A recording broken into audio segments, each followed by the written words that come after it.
आचार्य पंडित वेद प्रकाश मिश्र ने कहा कि श्रीमद् भागवत कथा में वर्णित मंत्र का जाप करने से बंदी गृह से बंदी भी छूट जाती है। उत्तर प्रदेश जनपद जौनपुर के मछली शहर विधानसभा के बरसठी ब्लॉक में शहरमा गांव में श्रीमद् भागवत कथा का 7वां दिन संपन्न हुआ। सुखदेव के रूप में कथावाचक पंडित श्री वेद प्रकाश मिश्रा और राजा परीक्षित के रूप में बैठे हैं श्री गिरिजेश बहादुर सिंह पूर्व प्रधानाचार्य। भारी संख्या में भक्तों का 7वां दिन अमृत रसपान करने के लिए जमावड़ा रहा।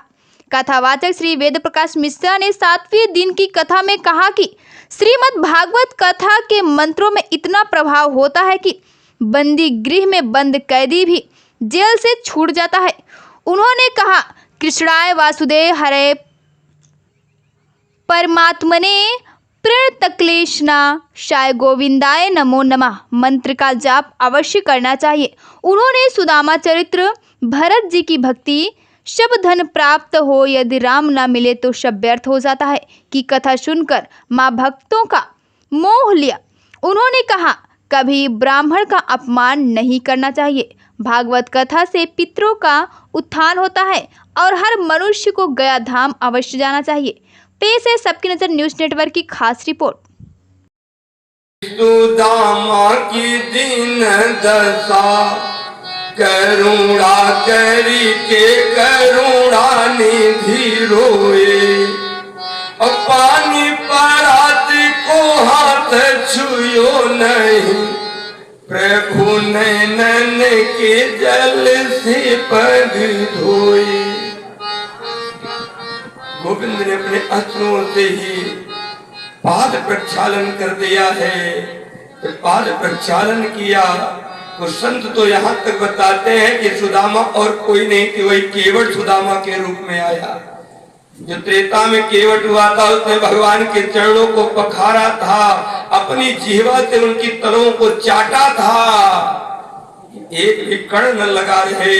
प्रेम के कारण आज वही प्रेम परमात्मा भक्त के ऊपर दिखाने के लिए परमात्मा स्वयं अपने अस्त्र की बूंद से उसके पाद का प्रक्षालन कर रहे हैं। ले गए अंतःपुर में भगवान अपने हाथों से स्वयं उनके चरणों को दबाना प्रारंभ किया है।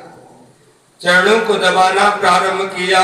पूछा, भैया तुम्हारे विवाह विवाह हो गए कि नहीं? बहुत दिनों बाद आए मित्र। कहा, भैया विवाह तो हो गए। तुम राजा महाराजा से विवाह किए कि नहीं किए? कहा, भैया हमारे भी विवाह हो गए हैं। हमारी रानियों को भी आप आशीर्वाद दे दे। अब सुदामा जैसे गठरी दाबे हुए हैं ऐसे बैठे हुए। एक रानी आई, प्रणाम की, रुक्मणी महारानी। कहा, सौभाग्यवती हो, आयुष्मान भव, पुत्रवती भव। दो तीन दाएं हाथ छटके। दूसरी रानी आई, फिर दो तीन दाएं हाथ छटके।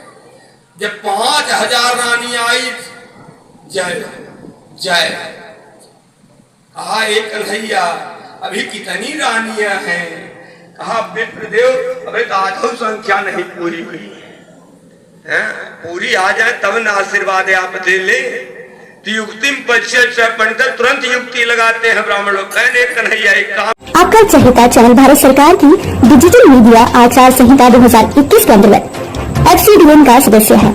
हम अपनी खबरों में FCDN की कोड ऑफ इथिक्स का पालन करते हैं। FCDN का सदस्य होना ही खबरों की प्रामाणिकता है।